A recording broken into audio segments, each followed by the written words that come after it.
Selamat jumpa pemirsa, senang sekali hari ini saya Irma Muhita kembali menjumpai Anda tentunya dalam Stetoskop. Stetoskop akan kembali menjumpai Anda dengan tema-tema yang menarik untuk membahas seputar masalah kesehatan pemirsa ya. Nah, kali ini kita akan membahas mengenai memilih makanan bayi yang sehat dan aman. Seperti kita tahu mungkin untuk membuat makanan bayi itu susah gampang pemirsa. Jadi kalau misalnya ada ibu-ibu yang baru melahirkan pasti akan memilih makanan-makanan bayi yang dijual di pasaran, makanan-makanan instan yang belum tentu itu aman dan sehat untuk bayi. Nah, nanti kita akan mengetahuinya bagaimana sih caranya supaya kita bisa tahu, supaya kita juga bisa mengerti cara membuat makanan bayi yang simple mungkin ya, yang bisa kita terapkan sehari-hari di rumah. Nah, di studio telah hadir bersama kami di sini ada dua orang narasumber, yaitu yang pertama ada Ibu Karissa Cerdasari. Apa kabar Ibu?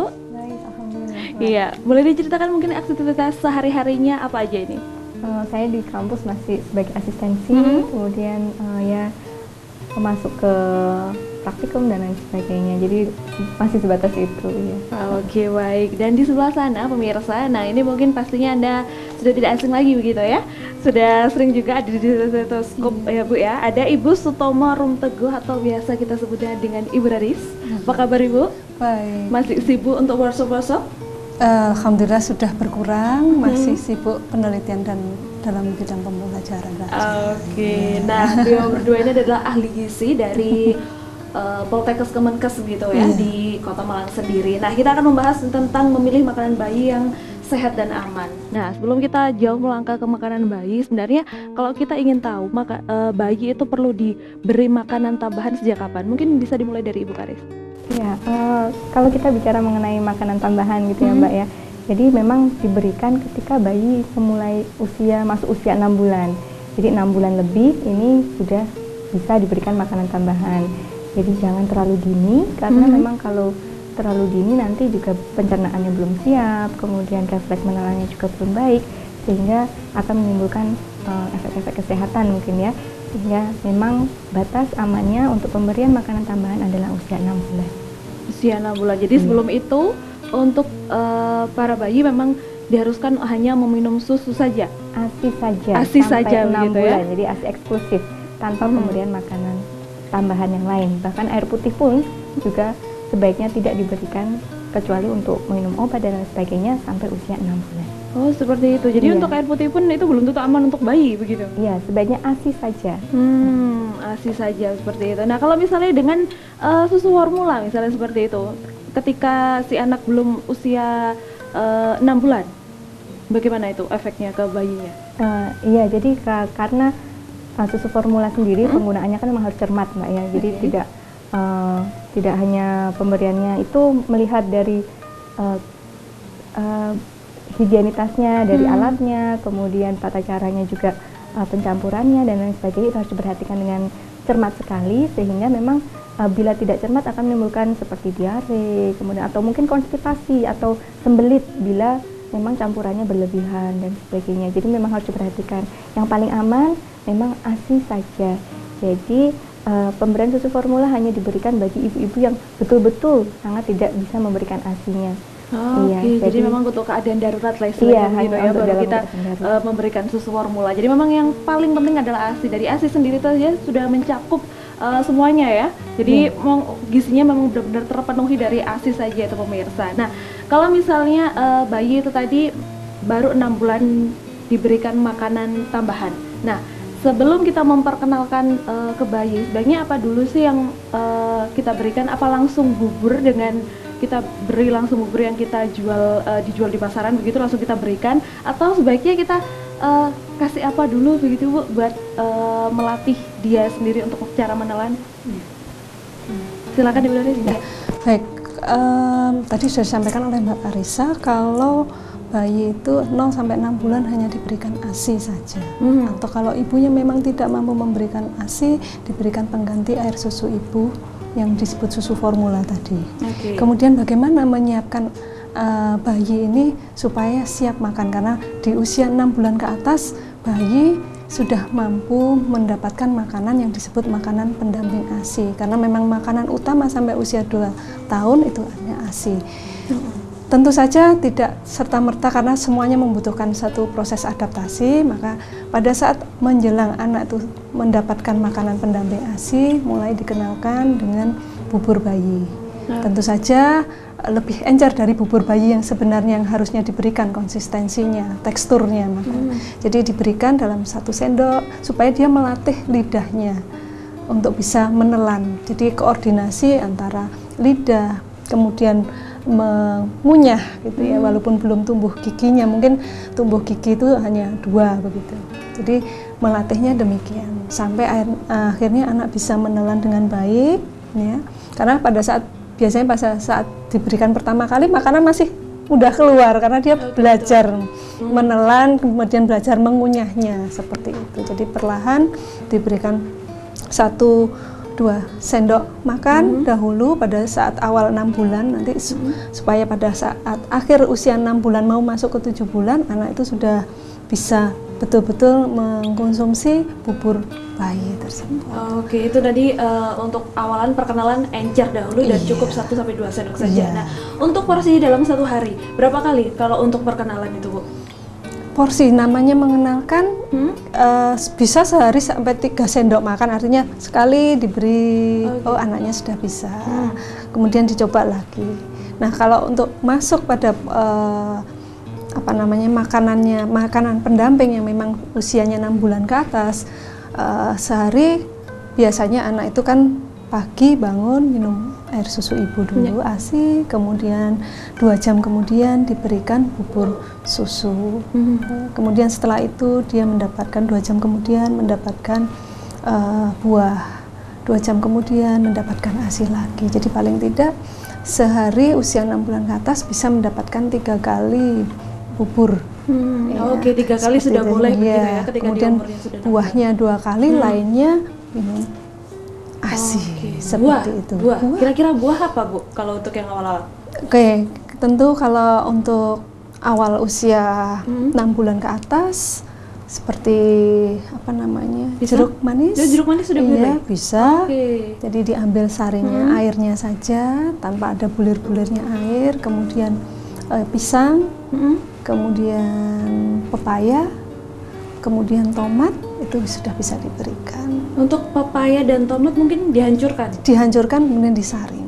Oke, wah itu sudah boleh pemirsa ya. Jadi kalau misalnya Anda bingung buah apa yang bisa dikasih, ternyata tidak hanya pisang, tapi itu tadi ada jeruk, ada tomat, dan juga ada pepaya yang sudah bisa kita berikan untuk bayi. Nah, kalau misalnya itu untuk dari unsur kesehatannya, kemudian dari ahli gizinya sudah bilang seperti itu, untuk yang encer-encer. Nah, kalau zaman dulu itu biasanya anak-anak bayi ini biasanya banyak dikasih yang namanya nasi yang dihaluskan. Nah, itu seperti apa itu sebenarnya, Bu? Apa memang itu cuman mitos orang-orang Jawa kalau memang anak-anak harus dikasih itu supaya giginya cepat tumbuh dan badannya jadi cepat besar? Itu seperti apa dipandang dari sudut gizinya sendiri? Ya, jadi kalau misalnya kita melihatnya dari sudut pandang gizi sebenarnya Mbak ya, dengan pemberian makanan yang terlalu dini, biasanya memang kecenderungan masyarakat memberikannya sumber karbohidrat ya. Sedangkan di dalam saluran pencernaan bayi sendiri yang awal dari usia di bawah 6 bulan ini yang berperan penting adalah enzim pencernaan untuk mencerna laktase enzimnya, dan itu laktosa ini ada di dalam susu, biasanya di dalam ASI sangat tinggi sekali, sehingga memang sebenarnya saluran pencernaan itu tidak dirancang untuk mencerna yang terlalu padat, jadi untuk usia di bawah 6 bulan, sehingga bisa jadi akan menimbulkan, sebenarnya membahayakan juga efek-efek kesehatannya ya.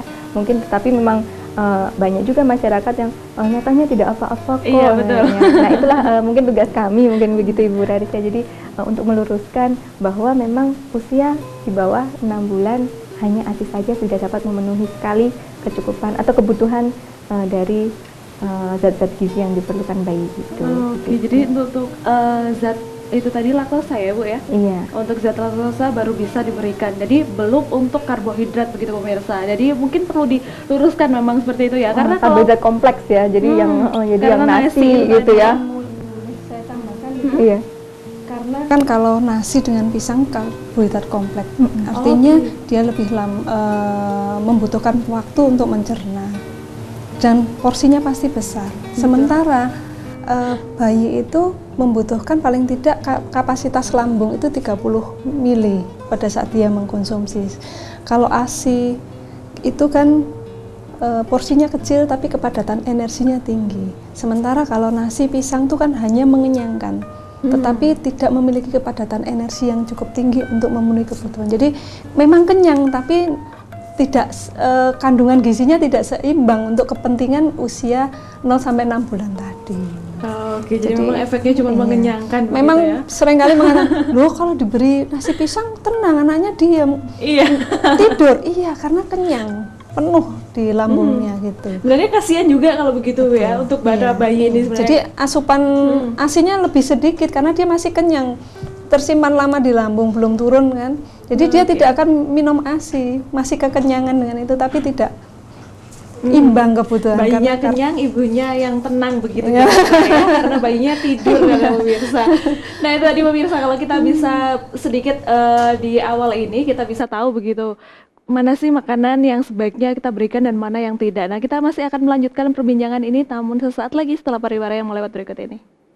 Ya pemirsa, terima kasih masih tetap setia untuk menyaksikan Stetoskop dan kita masih membahas mengenai memilih makanan bayi yang sehat dan aman. Nah kalau tadi kita sudah sedikit berbincang mengenai makanan bayi yang biasa diberikan sama bayi oleh ibu-ibu pada zaman dahulu. Mungkin kalau dulu memang kesadaran akan gizi, kemudian informasi yang diberikan itu aksesnya sangat jarang sekali, tapi kalau sekarang kita sudah mulai banyak kita temui juga melalui televisi, melalui surat kabar dan sebagainya, sehingga kita bisa memilah-milah makanan bayi yang sehat dan aman itu seperti apa. Nah kalau tadi diberikan begitu usia 6 bulan ke atas baru bisa diberikan. Nah kalau kita ingin tahu saat bayi biasanya kita berikan sebelum usia 6 bulan, apa sih sebenarnya yang akan terjadi sama bayi? Apa bayi itu akan langsung memberikan efek misalnya muntah seperti itu? Atau mungkin bayinya akan nangis terus menerus? Seperti apa Bu Karissa?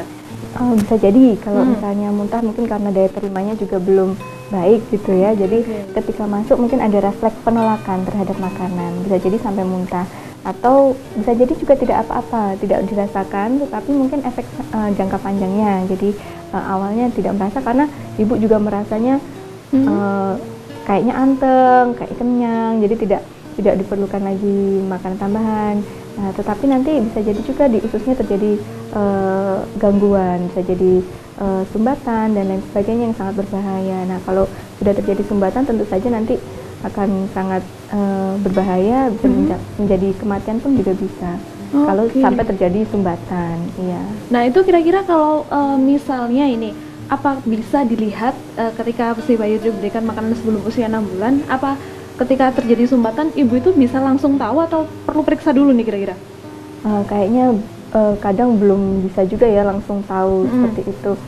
Kadang memerlukan waktu juga.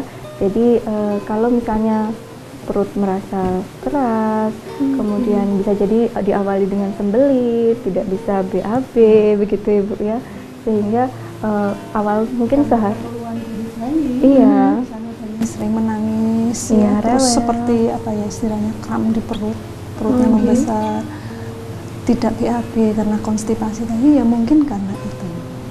Baru ada keluhan itu. Selama tidak ada keluhan biasanya akan tetap diberikan. Betul.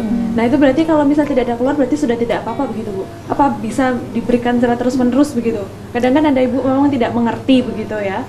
Ya sebaiknya seperti tadi, kalau memang mungkin tidak ada masalah di ususnya, mungkin memang bisa diberikan. Tapi sekali lagi komposisi ASI belum bisa digantikan oleh makanan pendamping ASI yang hanya mungkin pertama kali diberikan hanya karbohidrat saja.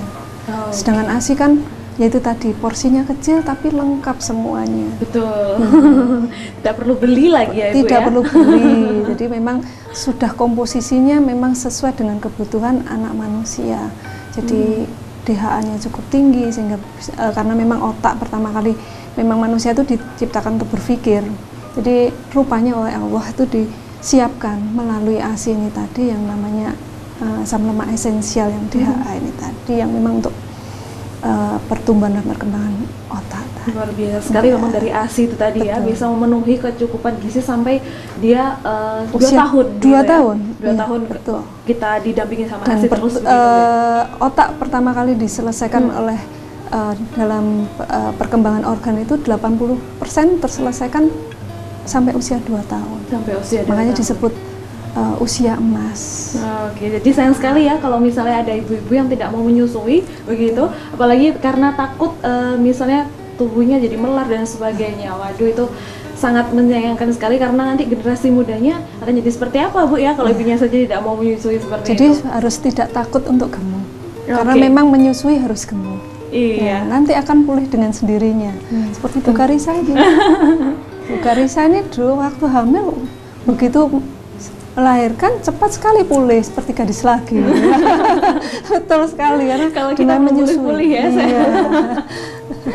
Oke pemirsa, nah kalau misalnya itu tadi kita perlu memberikan ASI selama 2 tahun begitu, dan untuk awalnya kita masih perlu memberikan sesuatu yang encer begitu, atau mungkin bubur yang masih memang perlu diadaptasikan sama si bayi itu sendiri. Nah, mulai kapan sih kalau kita perlu memberikan sesuatu yang lebih padat sama bayi, usia berapa kira-kira Ibu Karisa?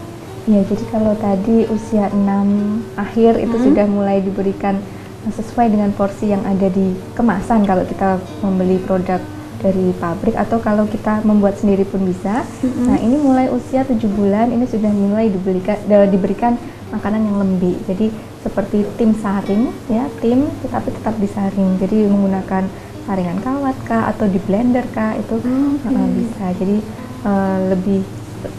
konsistensinya lebih padat dibandingkan dengan yang tadi awal perkenalan ya, bubur susunya. Ini sudah mulai 7 bulan diberikan tim saring. Oke, tim saring untuk yang membuat sendiri ya kira-kira ya. Nah, kalau kita memang benar-benar ingin menjaga, kalau misalnya masakan atau mungkin di makanan-makanan kemasan begitu pemirsa ya, Anda bisa lihat mungkin kita takut karena ada pengawetnya, ada pewarna dan sebagainya. Nah, kalau kita ingin bikin sendiri, kira-kira untuk tim saringnya ini, sayuran apa sih yang tepat untuk dipadu-padankan untuk keperluan si bayinya sendiri? Sayuran sebenarnya bisa divariasikan, Mbak ya. Jadi tidak melulu hanya salah satu jenis sayuran saja. Misalnya kita dapat memperkenalkan mulai dari wortel atau mungkin brokoli juga. Nah, sebaiknya dalam pengenalannya pun juga tidak dicampur-campur dulu. Jadi memang misalnya wortel dulu, kemudian ditunggu nanti beberapa hari baru nanti yang lain, sehingga nanti bayi juga tahu rasa asli dari sayuran itu, dan juga untuk mengantisipasi adanya alergi dari bahan makanan tertentu. Jadi bisa dimulai dari wortel, bisa brokoli, kemudian tomat tadi juga merupakan sayuran yang aman juga untuk perkenalan awal. Kemudian ada labu, ya itu juga bisa. Oke, jadi memang banyak sebenarnya varian begitu ya. Kita cukup menggali saja kira-kira apa yang aman, dan karena memang kalau buah-buahan memang dirasa memang aman sekali begitu ya untuk bayi itu. Yang penting tidak terlalu asam. Oke. Jadi terus tidak aromanya tidak terlalu kuat, misalnya durian, nangka itu kan belum saatnya. Alpukat itu bagus, dari usia 8 bulan 9 bulan sudah bisa diberikan. Yang penting bukan dicampur dengan, biasanya kalau namanya alpukat itu dicampur dengan apa namanya, susu kental manis. Betul, nah, susu ini atau tidak. gula Iya. Tanpa ditambahkan. Jadi memang mengenalkan rasa. Mengenalkan rasa yang penting. Nah, Bu, kalau misalnya nih kebanyakan memang ketika kita mencoba sama bayi kan memang biasanya bayi itu tidak langsung suka begitu. Ada penolakan, entah itu nggak mau atau dan sebagainya.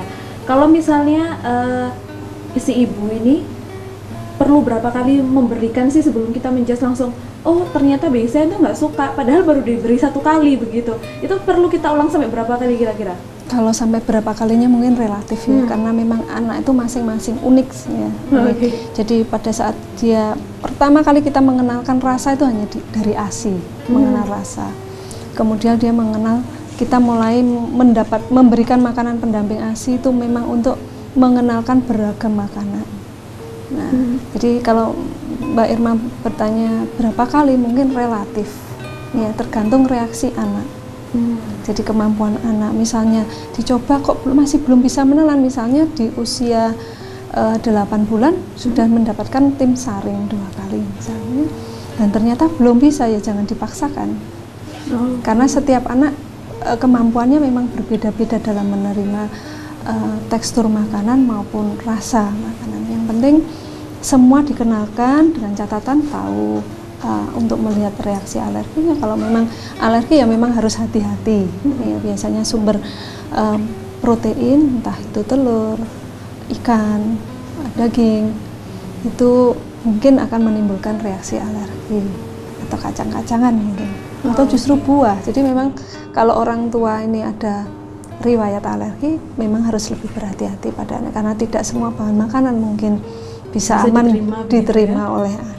Seperti itu. Nah, kalau tadi Ibu bilang sendiri juga memang relatif begitu pemirsa ya. Nah, untuk usia anak 6 bulan, nah kadang memang seperti yang Ibu Doris bilang, setiap bayi itu memang unik begitu. Kita tidak pernah tahu dia ini akan di umur berapa bisa berjalan, di umur berapa bisa menggerakkan ke kepala dan sebagainya. Nah, biasanya bayi umur 6 bulan itu sudah bisa menegakkan kepalanya dan sebagainya. Nah, apabila terjadi tidak seperti itu, apa kita langsung bisa memberikan makanan, misalnya makanan tambahan yang lain gitu? Ada tanda-tanda misalnya kita perlu memberikan ini saat ini atau nanti, ini masih nanti nih karena dia pertumbuhannya tidak seperti bayi pada umumnya, misalnya seperti itu, Bu? Ya, yang jelas kita melihat kemampuan dia mengunyah, menelan. Mungkin memang, tapi biasanya kalau namanya bayi sehat, kemampuan menegakkan kepala itu sudah pasti. Kalau belum bisa menegakkan kepala, itu biasanya usia 3 bulan sudah harus tanda tanya ada apa dengan perkembangan anak. Ya, tapi kalau berhubungan dengan makanan, kita melihat kemampuan anak. Apakah memang dia mampu menelan dan melatih melumat makanan di dalam mulutnya. Nah, itu yang paling tahu memang orang tua. Jadi orang tua akan tahu, oh ini anak saya misalnya ternyata tuh giginya kan tidak selalu sama antara bayi yang satu dengan yang lain untuk giginya tumbuh pertama kali kapan. Begitu anak sudah bisa mengunyah dan menelan, itu tanda kalau anak sudah siap mendapatkan makanan pendamping ASI. Jadi tidak perlu menunggu giginya keluar dulu begitu ya? Oke, karena makanan yang diberikan juga pertama kali adalah makanan-makanan yang lembek begitu, sehingga bayi cukup menelan, tidak perlu dengan mengunyah begitu ya. Oke, terima kasih Bu, dan kita masih akan melanjutkan ini kembali pemirsa. Kita masih akan memilih makanan yang sehat dan aman untuk bayi, tentunya sesaat lagi setelah pariwara yang mau lewat berikut ini. Ya pemirsa, terima kasih masih tetap bersama Stetoskop, dan kita juga masih ditemani dengan Ibu Karissa dan Ibu Raris di sini. Kita masih membincangkan memilah dan memilih begitu ya makanan bayi yang sehat dan aman. Karena memang kalau misalnya kita memilih makanan bayi yang apa ini aman untuk bayi kita atau tidak, itu kadang kita masih bertanya-tanya. Nah, kalau tadi sudah dijelaskan boleh diberikan buah dan sayur sebagai pendampingnya itu tadi di makanan-makanan tim saring itu tadi. Nah, kira-kira kalau untuk ikan atau daging ataupun ayam, apakah itu sudah bisa diberikan? Mungkin bisa dijelaskan sama Ibu Raris? Ibu Karissa dulu mungkin ya. Begini, jadi kalau penggunaan pemberian lauk itu memang bisa diberikan ketika kita sudah memberikan tim ya. Jadi tim mulai dari tim kasar atau tim saring dulu, kemudian mulai dari tim kasar. Jadi sekitar umur 7-8 bulan itu sudah mulai dapat diberikan tambahan lauk hewani. Tapi memang kita memilih dari lauk hewani yang memiliki kadar alergi yang rendah. Jadi bisa dimulai dari daging atau kemudian ayam, baru kemudian nanti beranjak kepada seperti udang, ikan itu nanti yang lebih belakangan ya. Jadi kuning telur masih aman, nanti putih telurnya yang juga agak di usia yang lebih lagi, jadi usia 9 itu bisa 10 itu baru yang putih telurnya. Jadi ada perbedaan begitu? Ya, kadar alergennya lebih tinggi di putih telur. Iya. Jadi itu nanti bertahap pemberiannya, tidak langsung semuanya bisa diberikan dalam satu waktu seperti itu. Nah, itu kalau misalnya kita berikan apa daging yang dicacah begitu, apa cukup kaldunya saja sih Bu sebenarnya? Kalau untuk tambahan dari lauk hewaninya bisa dari dagingnya juga. Jadi tidak hanya kaldunya saja, tetapi dagingnya pun bisa diberikan, tetapi tentu saja bentuknya disesuaikan dengan daya terima bayi, karena bayi tidak mungkin dalam bentuk utuh, jadi jadi harus di blender ya, dari cincang seperti itu. Kan karena biasanya ibu-ibu takut begitu bayinya tidak bisa mengunyah, sehingga yang diberikan cuma kaldunya saja begitu. Jadi memang sebenarnya sudah aman ya kalau misalnya kita ingin memberikan sesuatu yang dikunyah begitu ya. Anak memang orang tua kan Tahu kok. Oh ini sudah mulai dilatih memang. Kalau memang ternyata belum bisa, ya jangan dipaksakan. Jadi memilih bahan makanan yang lain. Iya, jadi daging kan memang seratnya lebih lihat, ayam mungkin lebih lunak dibandingkan daging. Ikan juga demikian. Memang pada umumnya ikan laut ya Bu Karissa ya yang risiko menjadi alergi itu di produk laut gitu. Tapi kalau misalnya ikan air tawar kan banyak. Ya, jadi misalnya ikan lele, ikan gabus, ya, itu kan bisa diambil dagingnya. Daging dan harus pintar-pintar memilih dari iya kan dagingnya lembut ya, jadi akan lebih mudah ditelan oleh anak dibandingkan kalau kita menyiapkan daging sapi misalnya seperti itu. Misalnya, jadi tergantung kemampuannya si bayi itu tadi Bu ya. Nah kalau misalnya kita berbicara mengenai makanan bayi itu ada nggak sih Bu sebenarnya untuk prinsip pemberian makanan pada bayi yang sehat dan aman itu sendiri? Kalau dikatakan sehat berarti kita harus memilih bahan yang bervariasi tadi. Bermacam-macam bahan yang digunakan, kemudian tergantung lagi artinya apakah misalnya nggak mungkin kan anak makan kangkung itu kan kalau dimasak dia lebih dibandingkan kalau kita siapkan daun bayam atau wortel, jadi seperti itu. Jadi beragam, tetapi dipilih kan tekstur yang sesuai dengan kemampuan anak makan. Pertama memilih bahan, kedua yang sehat adalah teknik mengolah. Teknik mengolah bermacam-macam ya. Bertambah usianya memang biasanya kalau semakin muda usianya memang hanya dikukus, direbus. Setelah itu mulai mengenal dengan menggoreng mungkin. Ya, bermacam-macam teknik pengolahan makanan seperti itu. Itu yang dikatakan sehat. Yang aman adalah mulai dari persiapan, pengolahan, penyajian, bahkan mungkin disiapkan untuk disimpan itu adalah harus aman dari mikroorganisme yang sifatnya patogen yang membuat sakit dan terbebas dari mungkin bahan-bahan zat-zat kimia yang memang tidak aman untuk makanan yang akan dikonsumsi oleh bayi tersebut. Seperti itu yang dikatakan. Itu memang biasanya kan untuk wortel nih Bu ya, wortel biasanya memang lebih keras ya.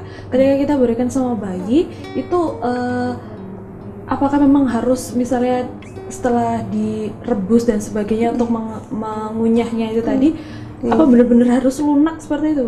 Kalau wortel kan bisa lunak, memang lunak gitu. Hanya kalau misalnya akan diberikan pada usia 7-8 bulan harus di blender dulu. Iya, demikian. Iya. Iya, nah, kalau itu tadi untuk makanan yang kita bikin sendiri. Nah, dibandingkan dengan makanan yang sudah ada begitu ya, yang kita tinggal seduh dengan air biasanya ya, kita langsung sudah siap langsung kita berikan sama bayi. Nah, ada nggak sih kita bisa memilih caranya supaya ini produk bikinan pabrik yang aman, ini yang tidak? Gimana caranya supaya kita bisa membedakan ini? Iya, sebenarnya produk makanan olahan dari pabrik itu sebenarnya sudah memenuhi peraturan khusus ya mengenai itu. Jadi tidak sembarang produsen itu dapat mengeluarkan produk untuk bayi. Jadi dipastikan produk yang beredar di pasaran pun seharusnya sudah memenuhi persyaratan yang diberlakukan oleh Kementerian Kesehatan. Jadi saya bisa menyampaikan bahwa sudah aman. Hanya perlu beberapa hal yang diperhatikan, seperti misalnya dari tanggal kadaluarsanya. Ketika memilih, tentu saja yang dilihat pertama kali tanggal kadaluarsanya. Kemudian dilihat juga label gizinya, disesuaikan dengan kebutuhan usianya. Jadi ketika usianya baru 6 bulan awal, jangan dipilih yang tim kasar, misalnya seperti itu kan ada ya label-labelnya. Untuk usianya itu juga diperhatikan. Kemudian cara penyeduhannya, kemudian porsinya disesuaikan dengan anjuran penyajiannya, suhunya jangan lupa diperhatikan juga, karena hal-hal yang seperti itu yang lebih banyak diperhatikan ketika kita memilih produk olahan dari pabrik. Tetapi pada dasarnya yang ada beredar ini seharusnya sudah sudah ada standarisasi tersendiri untuk itu. Iya.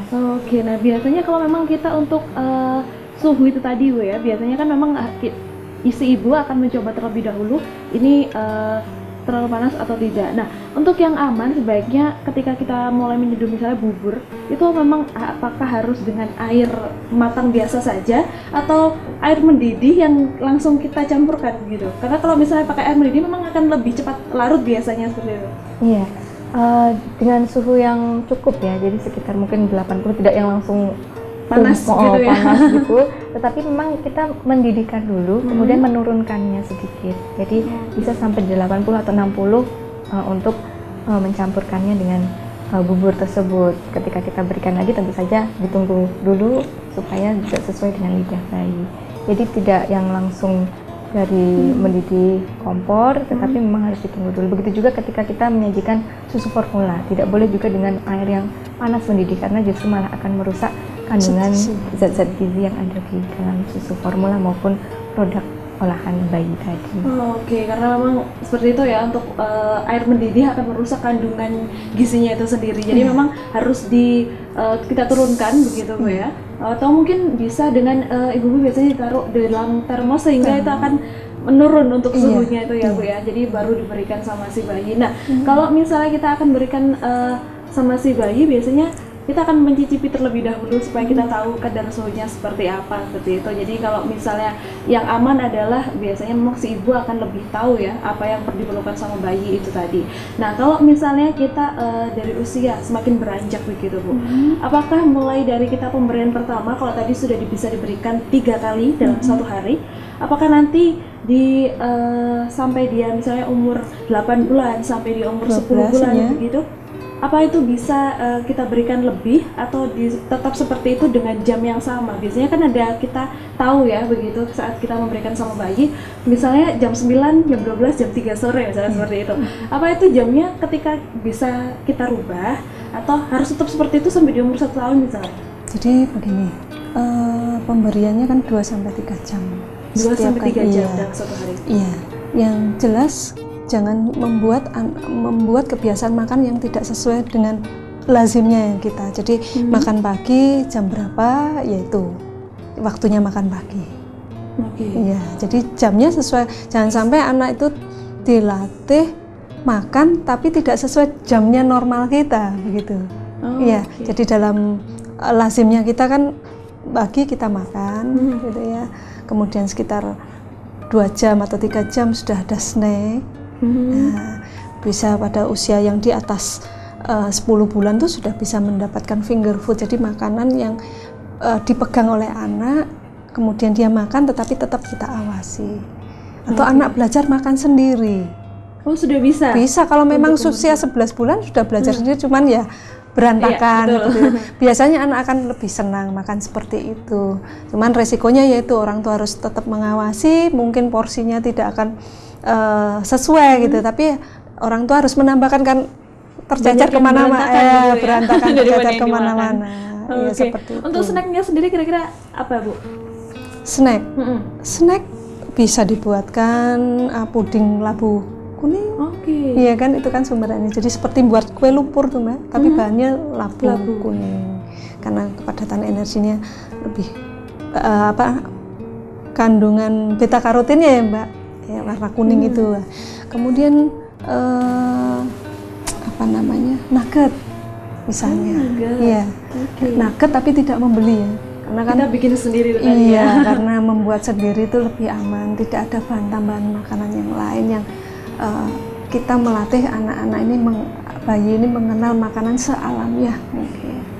Jadi kalau nugget, buat nugget sendiri, nugget ikan, nugget tahu, bermacam-macam bisa selama anak itu bisa makan sendiri. Nugget kan mungkin lebih keras ya. Anak bisa mengunyah, giginya sudah cukup banyak, boleh ya diberikan finger food. Cuman kalau finger foodnya dia masih tumbuh, belum cukup jumlah giginya, dia seperti bubur biskuit bayi itu, dia begitu digigit dia akan melumer gitu ya di dalam mulut. Itu akan aman, jangan berupa bongkahan itu karena nanti bisa tersedak bayi. Nah itu tadi pemirsa, untuk snack-snacknya yang bisa kita berikan sama bayi ternyata banyak sekali. Nggak cuma biskuit aja, bisa bikin puding ataupun nugget itu tadi yang sudah diberikan sama Bu Raris. Baik pemirsa, kita masih akan melanjutkan perbincangan kita tentunya sesaat lagi, jadi jangan kemana-mana, tetaplah di Stetoskop. Ya, kembali dalam Stetoskop masih bersama dengan saya pemirsa, ada Irma di sini dan kita juga masih ditemani dengan Ibu Raris dan Ibu Karissa. Nah, kita masih membahas bagaimana sih caranya untuk memilih makanan bayi yang sehat dan aman. Banyak sekali tadi yang sudah kita dapatkan begitu, mulai dari makanan pendamping, kemudian saat kita sudah bisa memberikan makanan-makanan yang lembek sampai dengan makanan yang bisa dikunyah begitu sampai dia bisa dipegang sendiri oleh si bayi. Nah, tadi kita masih bahas masalah yang namanya makanan snack pendamping begitu ya, di selain ada makanan-makanan padat yang lainnya. Untuk snack itu tadi bisa dibikin sendiri. Nah, kalau tadi sudah Ibu Raris bilang ada yang namanya biskuit, kemudian puding dan nugget. Nah, untuk pengolahan nugget biasanya itu kan dengan menggoreng nih, Bu. Nah, apakah bayi di umur sekian itu sudah bisa diberikan makanan yang gorengan misalnya seperti itu? Oke, terima kasih. Jadi tentu usianya lebih dari 10 bulan ya. Jadi umur 11 bulan, apalagi umur 12 bulan itu sudah bisa mendapatkan makanan seperti makanan di keluarga. Hanya saja dipilih bahan makanan yang tadi tidak pedas, digoreng. Kalau memang anaknya sudah mampu nugget tadi ya bisa. Makanya kalau usianya lebih di bawah itu bisa diberikan tadi biskuit ya kan, kemudian puding tadi yang mudah sekali melumat, karena puding yang dari labu kuning itu kan pumpkin tuh kan mudah dilumat di dalam mulut bayi. Jadi memang sekali lagi kalau kita akan memberikan finger food ya memang sesuai dengan kemampuan anak dalam mengunyah dan menelan.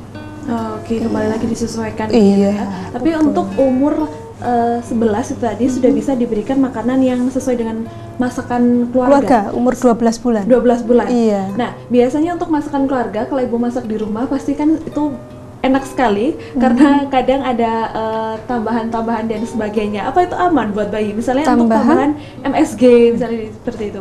Baik. MSG ini memang masih kontroversi ya. Ada yang menyebutkan, memang disebutkan boleh digunakan, tetapi sekali lagi usia sampai 1 tahun atau bahkan 2 tahun ini adalah masa mengenalkan makanan yang alamiah. Jadi memang diupayakan kalau makanan keluarga sedikit sekali atau hampir sama sekali tidak perlu menambahkan MSG, karena memang kalau anak terus terbiasa dengan MSG ini kan menguatkan rasa. Begitu dia terbiasa, reseptor di otak itu mengatakan harus makanan yang memang kuat rasanya. Begitu dia diberikan makanan yang tidak ber-MSG, dia akan menolak.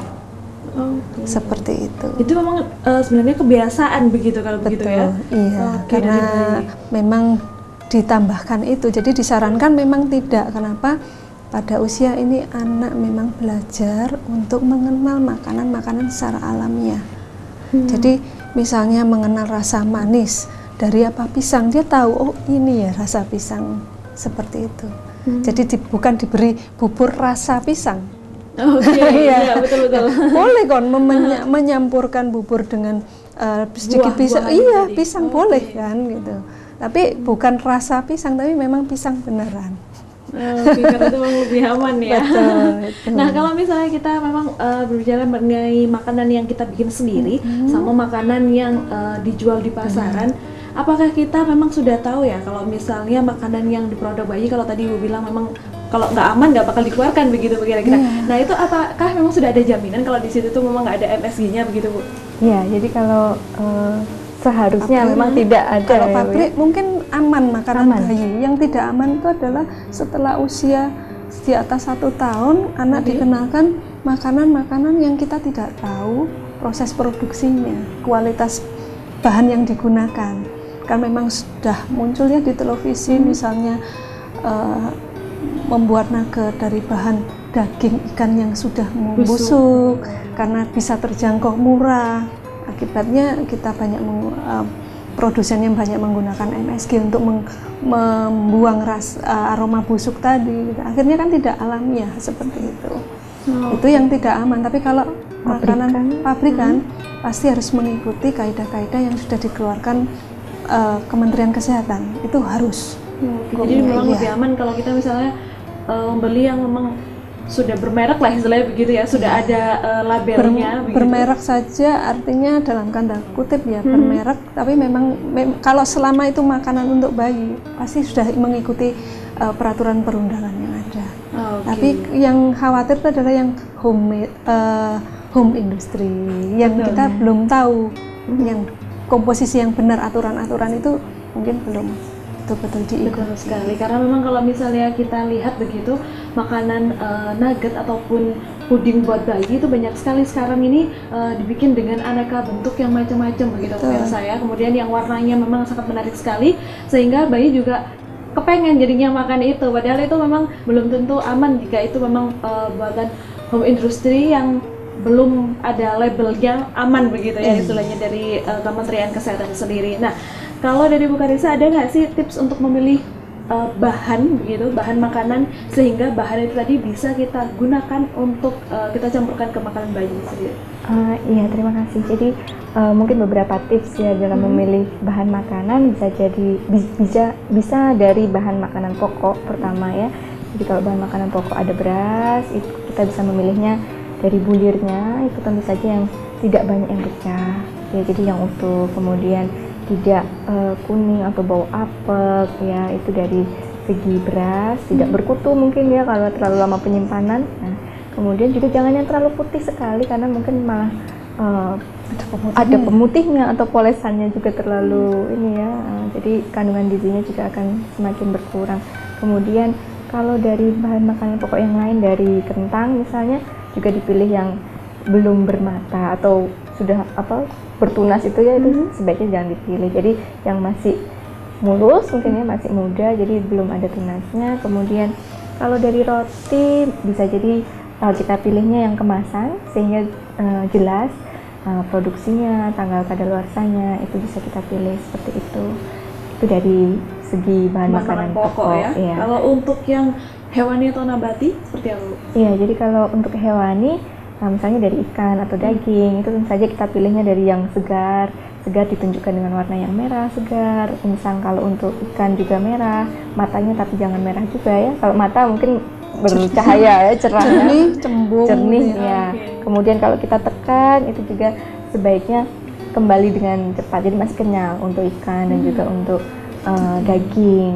Kemudian tidak berlendir tentu saja. Untuk daging jangan sampai lengket. Kemudian kalau untuk tahu, sebaiknya kita memilihnya tahu itu yang baik malah yang mudah hancur, Mbak. Jadi ketika kita tekan, kalau sebaliknya ya, kalau tadi itu yang kenyal, justru kalau ini terlalu kenyal, tahu akan kita banyak bertanya-tanya ini sebenarnya. Jadi apakah ini mengandung formalin kah atau boraks, sehingga kita pilihnya justru yang mudah hancur. Kemudian juga yang tidak tahan lama bila kita simpan di suhu ruang. Jadi hanya 1 hari atau 24 jam saja disimpan di suhu ruang, tidak dimasukkan ke kulkas, sudah rusak. Itu yang justru tidak menggunakan bahan-bahan pengawet. Karena kalau tahu ini kan agak riskan juga ya dalam pemilihannya, seperti itu. Kemudian kalau kacang-kacangan mungkin ya dipilih yang tentu saja tidak berjamur. Jadi supaya juga aman, seperti itu, yang utuh bulirnya. Nah, kalau tadi memang diberikan sesuatu yang tidak mudah,